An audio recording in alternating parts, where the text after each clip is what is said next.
WhatsApp ва Telegram дар Русия маҳдуд карда мешаванд. Роскомнадзор ба хотири пешгирии қалобӣ ба маҳдуд кардани занкҳои овозӣ дар WhatsApp ва Telegram шурӯъ намудааст.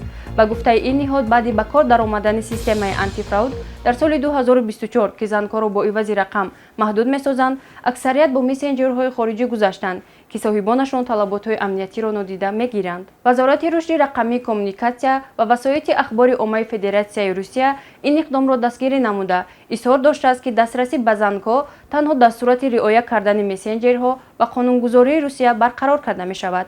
Истифодабарандагон аллакай аз ҳар хел садоҳои халардоркунанда ва хишир шикоят карда истоданд. Telegram хабар додааст ки онҳо ҳамарӯза миллионҳо маводи зарароварро нест мекунанд ва инчунин танзимоти муфассали махфияти занкҳоро ҷорӣ карданд. Ёдрас мешавем ки WhatsApp ва Telegram дар Русия маъруфияти зиёд доранд ва аксари муҳоҷирони меҳнатии тоҷик маҳз аз ин шабакаҳо истифода мебаранд. Pardifen Hub ҳангоми дарди сар, дарди буғум ва дандонҳо тавсия дода мешавад. Pardifen аз ширкати Vegafarm. Pardifen Hubро аз дорухонаҳо пурсон шавед. Ба шабакаҳои иҷтимоии Оила Тиҷӣ обуна шавед.